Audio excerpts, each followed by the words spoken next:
The soft hum of the lunar generators echoed through the narrow halls of Luna Station 12, a quiet research outpost that circled Earth's silver-gray satellite. Elias Ward sat by the main viewing window, staring out at the endless stretch of stars. The universe seemed peaceful, almost too peaceful for his restless heart. He was a man of science, an engineer, once young and full of big dreams. Years had passed since then. His hair had begun to show hints of silver, and his hands bore the marks of a lifetime spent working with metal and energy systems. Yet even as technology grew faster, sleeker, and smarter, something inside Elias always felt incomplete. Sometimes he told himself it was just loneliness. Other times he knew it was something more. Something or someone what he was still waiting for. 10 years ago, before the lunar colonies became crowded and before Earth opened its first formal contact with the Oran Dominion, Elias had been part of a deep space survey mission near the Epsilon Belt, a dense field of asteroids rich in rare metals and cosmic ice. It was there, far from any beacon or signal, that he encountered her. He remembered it as if it were yesterday. His small repair ship, the Horizon, had been drifting quietly when a signal burst through the static. Faint, almost musical. The source was an unknown vessel, beautiful and strange, its hull shaped like flowing light and crystal. Elias approached carefully, guided by both curiosity and a strange sense of destiny. Inside that ship he found her, an alien woman unlike any being he had ever seen. Her eyes were silver like the morning frost, her skin glowing faintly in shades of pale gold. She introduced herself with a voice soft and melodic as Princess Soraya of the Oran Dominion. Her ship had been damaged by a meteor strike. Her communication systems were down, and her crew had escaped in pods. Elias didn't hesitate. He spent 3 long days repairing her engines, adapting human parts to alien machinery, guided only by intuition and her gentle instructions. She watched him work in silence most of the time, fascinated by his persistence. She asked him about Earth, about humans, what they feared, what they loved, what they dreamed of. Elias answered honestly. He told her about rain on green fields, about laughter, about mistakes and second chances. And when the repairs were finally done, Soraya looked at him with something that felt almost like admiration. Before she left, she had said softly, "You have given me more than repair, Elias Ward. You have given me hope in your kind. When the stars sing again, I will return." Then she was gone, her ship rising like a ribbon of light through the darkness, leaving him wondering if it had all been real. Now, a decade later, Earth was preparing for something new. The Festival of the Cosmic Dawn, a celebration of peace between humans and aliens. For the first time in history, the Oran Dominion had agreed to send representatives to Earth, and Luna Elias, now a senior engineer in the Fusion Energy Department, had been assigned to manage the power grid for the festival on Luna Station 12. He told himself it was just another job, but deep down, part of him felt uneasy, as if something was about to happen. The day before the festival, he stood alone in the observation dome, gazing at Earth's blue curve. The comms buzzed with excited chatter, music, and preparation, but Elias stayed silent. He sipped his coffee and whispered to himself, "When the stars sing again, huh?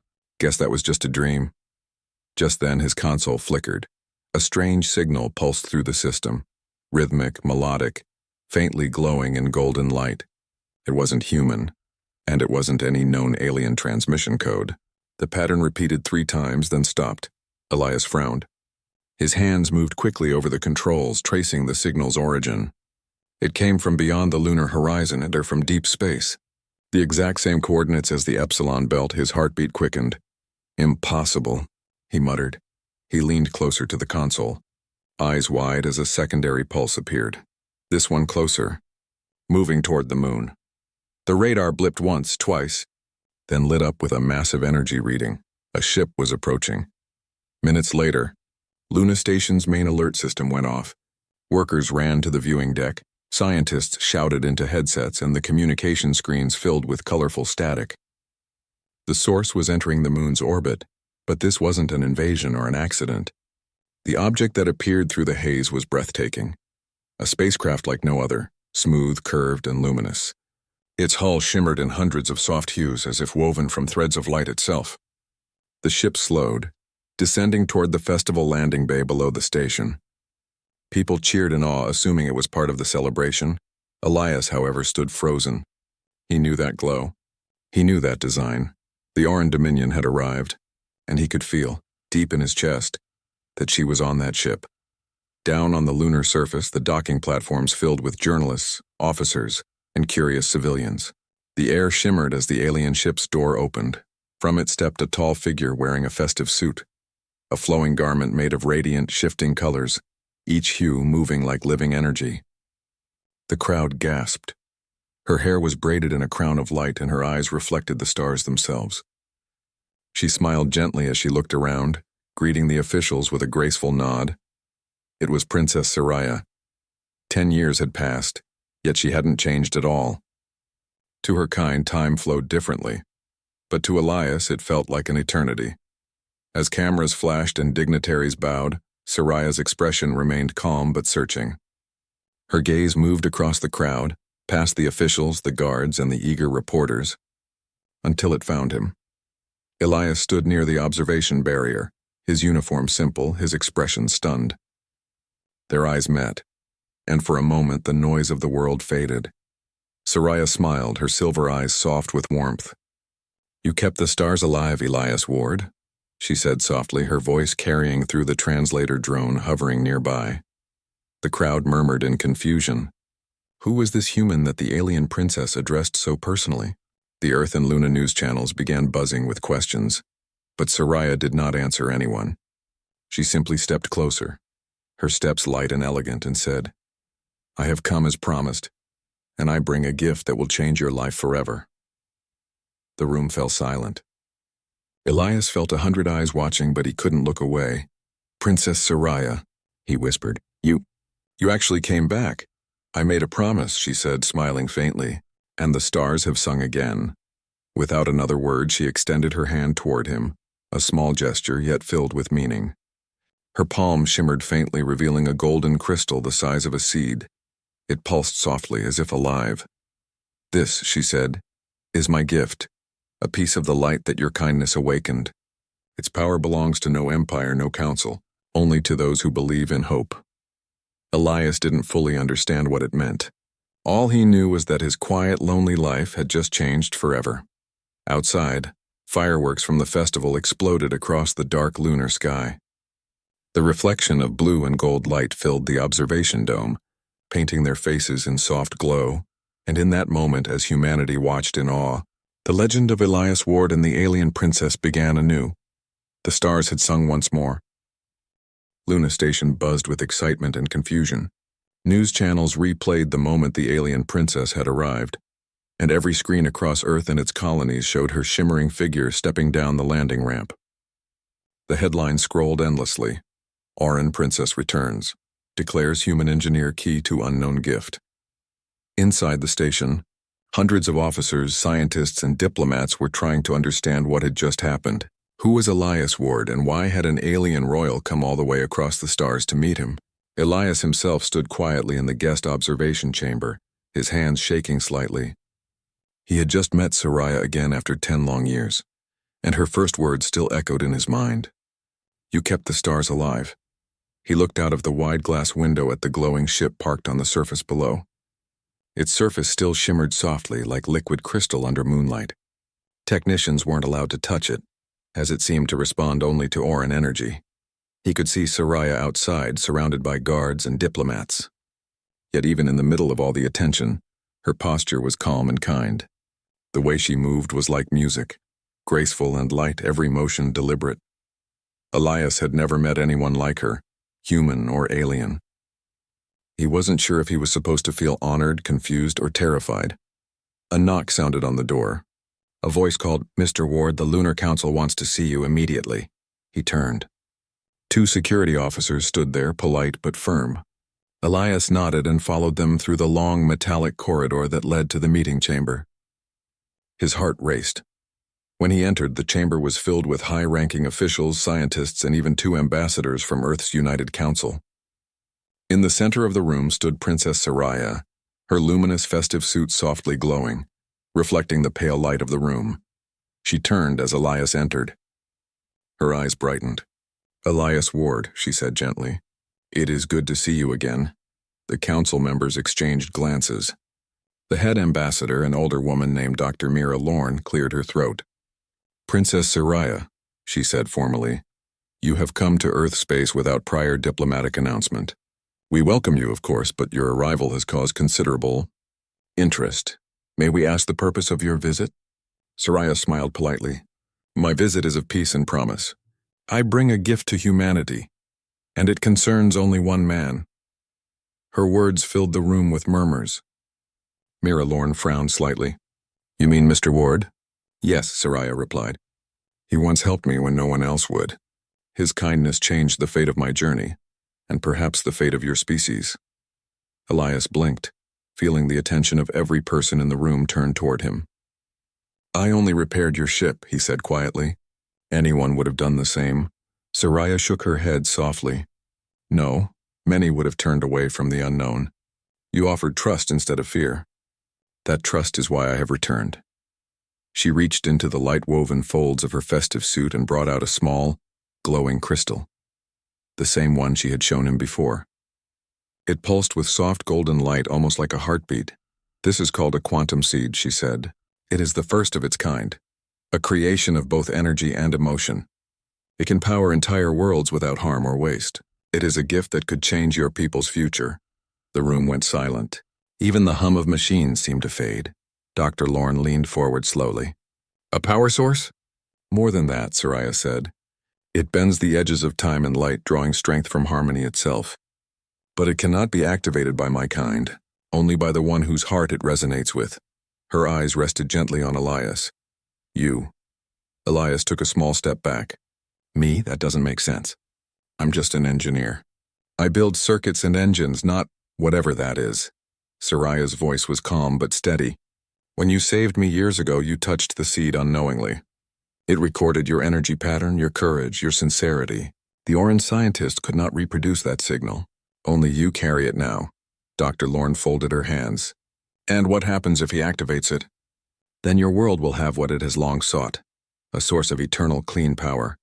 The light of 1,000 suns contained in one crystal. The officials exchanged astonished glances. Some looked thrilled, others wary. Such a device could change everything. Energy, politics, even the balance between human and alien civilizations. Elias felt a storm building inside him. He didn't want fame or power or attention. He just wanted to live quietly, fixing machines and watching the stars. But deep down, a small spark of curiosity, and perhaps destiny, began to awaken again. After the meeting ended, Soraya and Elias were taken to a private observation room away from the press and the crowd. The transparent walls overlooked the shining lunar plains. For a long time, neither of them spoke. Finally, Elias broke the silence. Why me, Soraya? Out of all the people in the galaxy, why come back for me? Soraya turned toward him, her silver eyes soft. Because you believed without proof. My people are far older than yours. We have crossed galaxies, seen 1,000 suns rise and fall. But in all that time, we forgot something simple. Faith in the unseen. When I met you, you did not know who I was, and yet you helped me. That act restored something my people had lost. She paused, touching the glowing crystal gently. This seed was born from that moment. It is half Oran technology, half human courage. Elias looked at the crystal, mesmerized. Its glow seemed alive, like it breathed with every pulse of his heart. So, it really could help humanity? He asked softly. If used wisely, yes, she said. But if misused, it could fade and it would simply vanish, returning to the stars. It only responds to harmony, never greed. Elias nodded slowly. Then I have to make sure it's used right. Soraya smiled warmly. That is why I came to you. The gift is not just energy, Elias. It is trust, a bridge between our worlds. Outside, the lunar horizon glowed faintly with Earth's reflected light. Distant fireworks began to sparkle in preparation for the festival. It was a sight of beauty, and a reminder of how small humans still were compared to the vast universe. Soraya watched silently, her expression thoughtful. Your world is still learning to walk among the stars, she said softly. There will be those who doubt my intentions. Be ready for that, Elias. He turned to her, brow furrowed. Do you think people won't accept the gift? Many will, she said. But some fear what they cannot control. Her tone carried a quiet sadness, as if she had already seen what was coming. Elias sighed. Then we'll just have to show them what it really means. Soraya's smile returned, gentle, almost hopeful. You still speak with the same courage I remember. For a brief moment, the tension faded. They stood side by side, two beings from different worlds, watching the Earth rise together. The glow of her suit reflected off the window like a soft rainbow. Elias looked at her, his voice quieter now. That suit, it's different from before. What does it mean? Soraya's hand brushed over the shimmering fabric. It is the ceremonial attire of my people, she explained. We wear it when we offer peace, or when we carry something precious between worlds. Each color represents a vow. Today I wear the colors of hope. Elias smiled faintly. Then I'll try not to disappoint those colors. You won't, she said. As the festival lights began to fill Luna's dark sky, a soft chime echoed through the room. The translator drone announced gently, "Incoming broadcast request, Global News Network." Soraya sighed lightly. "It begins," Elias nodded. "The whole world will be watching." She looked at him one last time before stepping toward the communication screen. "Then let them see that the stars still remember kindness." The screen brightened, revealing hundreds of faces from around the world, waiting to hear what the alien princess would say. And as she began to speak, her voice calm, filled with light and purpose, Elias realized that this was only the beginning of something far greater than either of them could imagine. The universe had kept its promise. The stars had sung again. The next morning, Luna Station 12 was busier than it had ever been. Reporters crowded the halls, cameras floated in the air, and the words quantum seed appeared on every news screen. People on Earth and in every human colony were talking about the same thing: the mysterious alien princess who brought a gift that could change the world. But inside the private lab at the heart of the station, things were quiet. Only 3 people were allowed there: Elias Ward, Princess Soraya, and Dr. Mira Lorne, the Earth ambassador. The lab lights glowed softly as the quantum seed hovered in the air. It spun slowly, sending tiny ripples of light across the walls. Every pulse seemed to carry a faint sound. Not a machine noise, but something like a melody. Elias stared at it in awe. "It's alive," he whispered. Soraya smiled faintly. "In a way, yes. It is not alive as you are, but it listens. It feels harmony and emotion. That is why it must be treated with care." Dr. Lorne folded her arms. "Princess Soraya, you said this device could provide infinite clean energy. How is that possible?" Soraya stepped closer to the glowing seed. "It is not a reactor. Not in the way your technology works. The quantum seed bends the lines between matter and light. It creates a cycle, endless energy drawn from balance itself. My people learned the principle, but it was never stable until your engineer touched it." Elias blinked. "I didn't do anything special. I was just fixing your engine." Soraya turned her gaze to him. "You gave it more than power, Elias. You gave it intention. The seed remembers the feeling of trust, the courage to act without fear. It was that emotion which stabilized it." Elias didn't know what to say. He wasn't used to people speaking of emotions like scientific forces, yet somehow he could feel the truth in her words. The crystal's rhythm matched the beating of his own heart. Dr. Lorne sighed softly. "If this device really works, it could end all energy problems. But many will not believe it. Some will see it as a threat." Soraya nodded. "I know. Power always creates fear before it brings peace." Elias frowned. "Then maybe we shouldn't show it yet. Maybe we should test it first," quietly. The ambassador agreed. "Yes, that would be wise. A single demonstration. If it's stable, we can talk about sharing it." Soraya smiled faintly. "You are cautious, as humans should be. But time may not allow you such patience. Already your networks are filled with voices. Curiosity, jealousy, and doubt. Some believe this is a gift. Others believe it is a trick," Elias sighed. "People always fear what they don't understand." "That," Soraya said softly, "is why I brought it to you. You understand the unknown." Later that day, Soraya and Elias walked through the quiet glass tunnels of the station. Outside, the gray surface of the moon stretched endlessly, silver dust shining under distant sunlight. "I still don't understand why you chose me," Elias said. "I'm no leader. I'm just an engineer." Soraya walked beside him, her festive suit glowing gently with warm colors. Because engineers build bridges, not only of metal but of meaning. When I first met you, you repaired what was broken without asking who I was. That single act began a bridge between our worlds. They stopped at the end of the tunnel, where the view opened to the stars. The earth hung in the distance, a blue marble wrapped in white clouds. Elias stared quietly. "It's strange," he said. "Back then, when I helped you, I never thought it would matter to anyone." Soraya smiled gently. "The universe remembers every act of kindness, Elias Ward. Even the smallest ones echo across the stars." He looked at her, unsure how to respond. There was something peaceful in her presence, Kwon, like standing in sunlight after years of shadow. That night, the test was prepared. Inside the fusion control chamber, the quantum seed was placed in a secure field of transparent energy. Dozens of sensors surrounded it, connected to Luna Station's main power grid. Soraya explained how to activate it. "It does not need switches or commands. It listens to thought and to emotion, but it only answers the one it recognizes." Elias took a deep breath. "So I just think?" "Yes," she said softly. "Focus on what you wish to give, not what you wish to take." He closed his eyes. For a moment he was back in that asteroid field years ago, fixing a broken ship, trusting someone he didn't understand. He remembered the quiet, the fear, and the strange comfort of her calm voice. The crystal began to glow brighter. Its golden light filled the chamber, and the soft musical hum grew louder, rising like a chorus of unseen voices. The monitors around them flashed as energy levels increased. Dr. Lorne stared at the readings. "The output is rising. No radiation, no heat spike. It's perfectly stable." Elias opened his eyes. The seed was now a sphere of golden light spinning slowly, releasing waves of power. Every system in the station flickered, then brightened. For the first time, Luna Station ran without its generators. He stepped back, awestruck. "It's beautiful." Soraya's voice was calm and full of pride. "You have awakened it. The seed recognizes you as its origin." Elias couldn't stop smiling.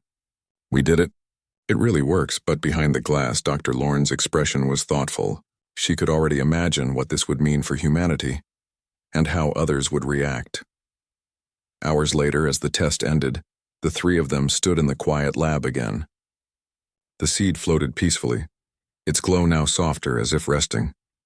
Dr. Lorne said, "We'll have to present the results to the Earth Council tomorrow. Once they see this, everything will change." Elias nodded. "Let's hope it changes for the better." Soraya turned toward the window, her gaze distant. "It will if humans choose wisely. The Orin once had our own seeds. They gave us endless energy. But some of my people began to see them as tools of control, not harmony. We lost ourselves to fear and the seeds faded." She looked back at Elias. "That is why I brought this one here. I wanted to see if humanity could do what we could not." Elias felt a quiet pressure in his chest. "And if we fail? Then it will sleep again, waiting for another heart like yours." The room fell silent. Only the faint hum of the seed could be heard. As they left the lab, Soraya paused at the door. "Elias," she said, "there is something else you should know." He turned. "What is it?" "When the seed awakened, your energy linked to it permanently. It will always respond to you. If you are hurt, frightened, or in doubt, it may react. You must stay calm and keep your intentions pure." Elias nodded slowly.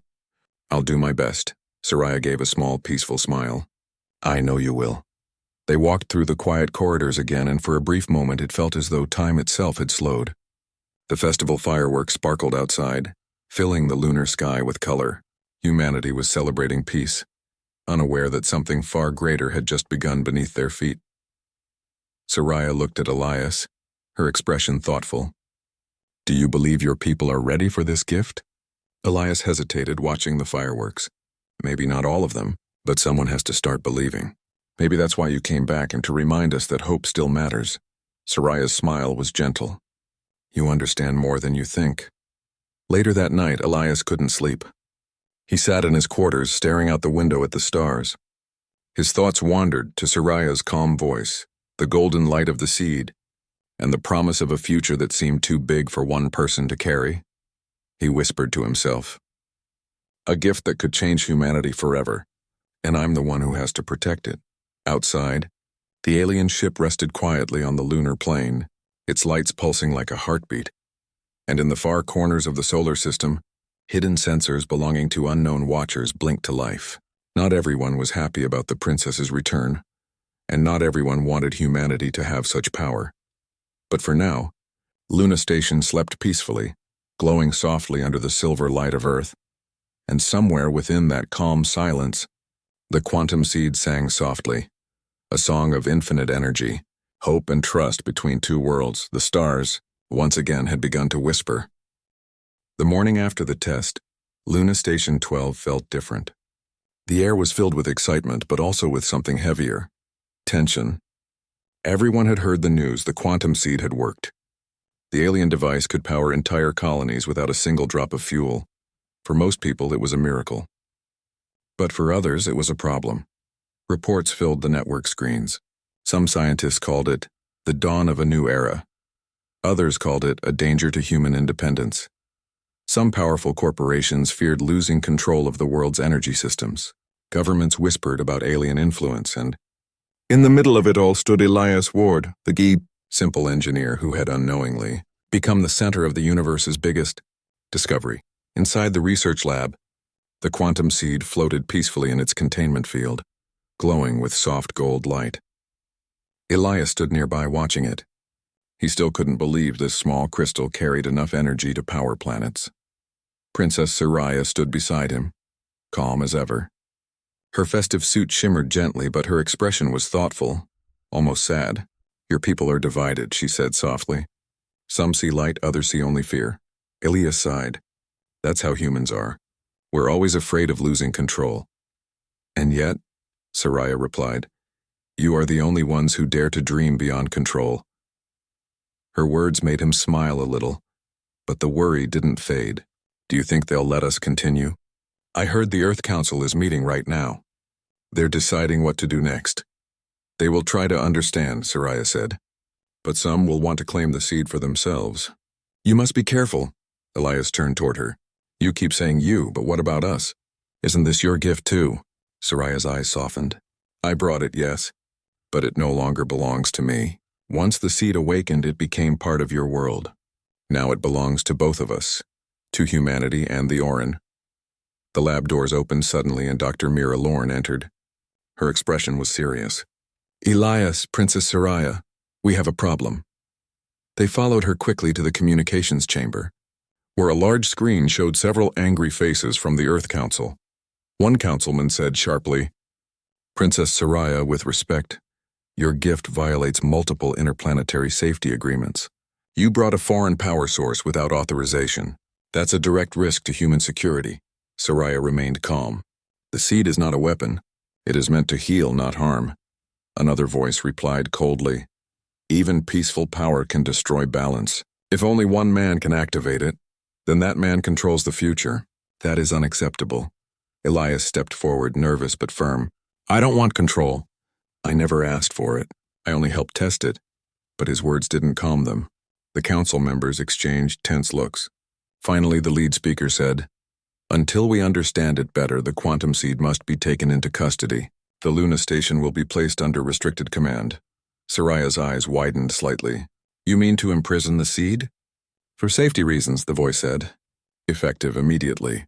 The connection ended before anyone could respond. Elias looked at Dr. Lorne, shocked. "They can't do that." She sighed. "They can, and they will. Orders have already been sent. A special retrieval team is on its way." Soraya's expression grew sad but determined. "Then we must protect it. The seed must not be moved by force. It will fade if touched by fear or greed." Within an hour, the entire station went into lockdown. Guards filled the halls, scanning every room. The lights dimmed as power was rerouted to security systems. Elias and Soraya stayed hidden in the observation dome. Through the window, Earth glowed in the distance, calm, unaware of the quiet storm forming above its surface. Elias looked at her. "What do we do now?" Soraya closed her eyes for a moment, her expression peaceful. "When I came here, I knew this might happen. The Orin Council warned me that your world was not ready, but I believed otherwise. I believed in you." He felt guilt in his chest. "I just wanted to help. Now it feels like I've started a war." Soraya placed a hand gently over his. Her touch was warm, soft like light itself. You have not started a war, Elias. You have started a choice, and choices bring both fear and hope. For a long moment, neither of them spoke. Outside, the lunar surface shimmered beneath the glow of distant stars. Suddenly, the door control beeped. Dr. Lorne rushed in, slightly out of breath. "They're coming here," she whispered. "They want the seed, and they're bringing containment drones. We have minutes, maybe less." Elias looked panicked. "We can't fight them." "We won't," Soraya said calmly. "We will move the seed, not with force but with harmony." Elias frowned. "How?" Soraya turned to the glowing crystal. It pulsed softly as if waiting. "It listens to your heart, Elias. Think of peace, of why you saved me all those years ago. Guide it with that same hope." Elias stepped forward, closing his eyes. He remembered the asteroid field, the broken ship, and Soraya's voice when she had said, "When the stars sing again." The seed began to glow brighter. The room filled with golden light. The air felt warm, almost alive. Dr. Lorne shielded her eyes. "What's happening?" Soraya smiled. "It is listening." The light grew stronger until the room looked like a sunrise. Then as suddenly as it began, it faded. The containment field was empty. The seed was gone. Elias opened his eyes, confused. "Where did it go?" Soraya's eyes glowed softly. "It followed your thought. You wished to protect it, so it has hidden where fear cannot reach." Dr. Lorne blinked. "That's impossible." "Not impossible," Soraya replied gently. "Simply unseen." Just then, heavy footsteps echoed through the corridor. Security officers entered, their helmets shining under the light. One of them said firmly, "Step away from the console. Where is the alien device?" Elias tried to explain, but Soraya stepped forward. "The seed has gone into rest. It cannot be found unless it chooses to be. You cannot harm what does not wish to be harmed." The officers hesitated. They had no idea what she meant, but they could feel something strange in the air, a warmth that made their anger fade slightly. Their commander finally said, "We'll report this to the council. Stay here until further notice." When they left, Dr. Lorne exhaled in relief. "That was close." Elias looked at Soraya. "You knew this would happen, didn't you?" She gave a small nod. "Yes, the moment the seed was revealed, I felt the shadow of doubt moving. Your people's hearts are full of wonder, but also fear. Both must exist before understanding can grow." Elias sat down, tired. "So what do we do now? Just wait?" Soraya shook her head. "No, we show them what this gift truly means. Not power, but unity." Dr. Lorne nodded slowly. "The Earth Council will call a hearing soon. If they see truth in your words, maybe they'll listen." Soraya smiled faintly. "Then we will speak not to their minds, but to their hearts." Later that night, as Luna Station grew quiet again, Elias and Soraya stood in the observation dome. The stars were bright and endless like a sea of diamonds. Elias looked thoughtful. "Do you think the seed is safe?" "It is," Soraya said softly.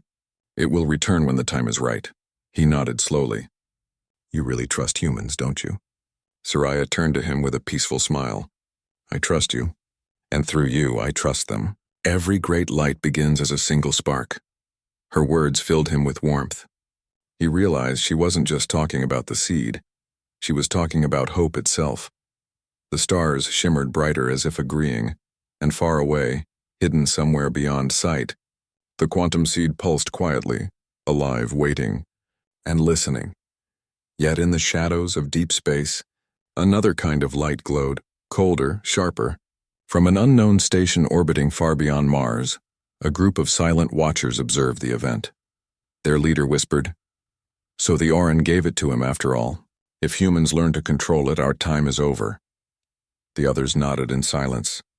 The seed's song had reached further than anyone knew, and some were ready to silence it forever. The Earth Council chambers were quiet, but the tension inside was electric. Hundreds of leaders, scientists, and diplomats sat waiting. Every eye was on Elias Ward and Princess Soraya, who stood at the front of the room. The glowing quantum seed floated between them, bathed in soft golden light. Outside the chamber, reporters and citizens watched via live feed. Everyone in the human colonies and on Earth was aware of the moment that would decide the future of their species. Elias felt a mixture of fear and determination. He had tested the seed, hidden it from those who wanted to misuse it, and learned its true meaning. Now it was time to show the world why it existed, and why humanity had been trusted with it. The lead counselor, an older man with sharp eyes, began the session. "Princess Soraya, Mr. Ward," he said formally, "we acknowledge the significance of your presence. But before any decision is made, we require proof that this quantum seed is safe and necessary. Show us why it belongs to humanity, and why it should not be controlled by an elite few." Soraya stepped forward, her ceremonial festive suit glowing faintly, casting warm light across the chamber. "You have not seen this gift as it truly is," she said. "It is not simply energy. It is trust. It is proof that humans can act with hope, courage, and care. It listens to intention, not command. It will only respond to those whose hearts are aligned with harmony." She turned to Elias. "You must speak now. The seed belongs to no one alone, but it belongs to your world only if your people prove they can honor it." Elias swallowed hard. He stepped forward, his gaze steady on the counselors. "I'm not a hero," he said quietly. "I'm just a human who did what I thought was right. Years ago, I helped Princess Soraya without knowing what would happen next. I trusted her and I trusted my own heart. And that trust awakened this seed." He paused, letting the words sink in. "The seed does not care about politics, power, or greed. It only responds to hope. If humanity is to receive it, we must show that we can care for each other, that we can act not for ourselves but for the good of everyone. That is why it is here, to remind us of what we are capable of." The chamber was silent. Some counselors frowned, skeptical. Others looked thoughtful, moved by the honesty in his voice. Soraya's silver eyes glimmered. "He speaks not as a ruler or diplomat, but as a human, the one you all can relate to. Trust begins here, not with fear, but with courage." A counselor from the outer colonies stood, voice sharp but curious. "Mr. Ward, Princess Soraya, if the seed is so responsive to emotion, what prevents it from falling into the wrong hands?" Elias took a deep breath. "It won't. The seed cannot be forced or controlled. Anyone who tries to misuse it will fail. It only listens to honesty, kindness, and harmony. That is why I have been its guide. Because my heart is aligned with its purpose and it chooses its guardians carefully." Soraya added softly, "Power is meaningless without intention. The seed reflects the hearts of those who use it. It is not a tool. It is a lesson." The counselors exchanged glances. They could sense the truth in the calm authority of the princess and the simple honesty of the engineer. Outside the chambers, distant watchers, the hidden station that had observed Luna Station, stirred uneasily. If humans could unlock this level of responsibility, their plan to control or manipulate the seed would fail. But for now, Elias and Soraya had the attention of the universe. Back in the chamber, Elias raised his hand slowly. "I will activate the seed fully. You will see its power, not as a weapon, but as a gift of light for everyone." He closed his eyes. He remembered the asteroid field years ago, the small hands he had used to repair Soraya's ship, the trust they had shared, and the promise of hope. The seed pulsed brighter, golden waves spreading across the room. The hum was soft at first, then stronger, like the song of 1,000 stars. Elias felt it resonate with him, not just through his mind, but through his heart.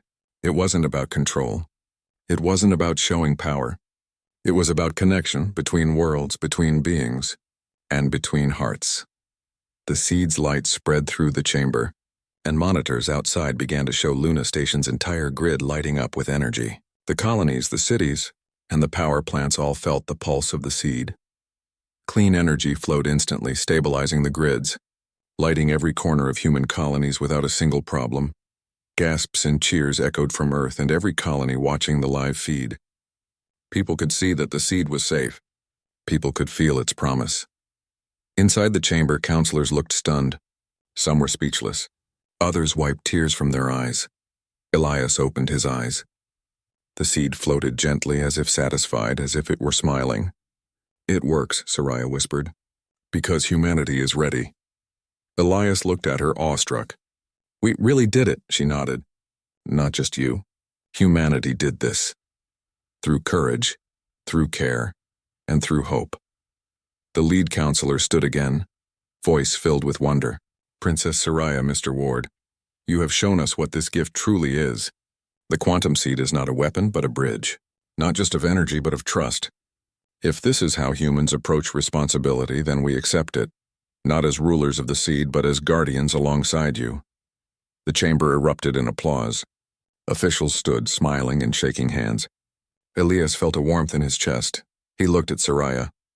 "We really did it, together." "Yes," she said, her smile gentle and bright. "Together." After the council session ended, Elias and Saraya returned to the observation dome. Outside, the lunar plain sparkled with the festival lights, now brighter than ever, powered by the seed. Elias breathed deeply, looking at the earth glowing in the distance. "The seed, it's more than energy," he said softly. "It's hope. It's a reminder that we can do great things if we try." Saraya nodded. "Exactly. And the next step is up to your people. The Orin will guide, but it is humans who will decide how far this light can go." Elias smiled faintly. "I think we're ready." She looked at him, her silver eyes reflecting the earth. "I never doubted it." That evening, Luna Station celebrated quietly, the festival more magnificent than ever. Children laughed as small energy orbs floated in the air, powered safely by the seed. Families gazed at Earth's blue glow, their hearts filled with wonder. Elias stood with Saraya, watching the festivities. He felt a deep sense of purpose, a feeling he had never experienced before. "You've changed my life," he said quietly. Saraya turned to him, her smile warm. "And you've changed mine. You reminded me that trust and hope are stronger than fear. That is a lesson my people will never forget." He laughed softly. "I guess we really did bring two worlds together." "Yes," she said. "And this is only the beginning." Far above, hidden watchers in the outer solar system recorded the event in silence. They had planned to stop humanity, to claim the seed, to manipulate its power. But now they had no choice. Humans had proven their worth. The seed pulsed quietly in space, sending light across the colonies, a soft song of harmony and trust. Elias looked at Saraya, feeling something he had never felt before. Not fear, not doubt, but hope. "The stars. They're singing again." Saraya laughed softly, a sound like wind through crystal. "Yes, Elias, and this time the song will echo across two worlds." The earth glowed brighter under the moonlight. The festival lights reflected the joy and wonder of humanity. The quantum seed floated between them, golden and alive, ready to power not just cities but dreams. And in that quiet moment, Elias realized that the greatest gift was not energy, or light, or technology. It was the courage to trust, the power to care, and the hope that even the smallest actions can change the universe. The stars had sung, and for the first time humans had answered. Two worlds had begun to shine together.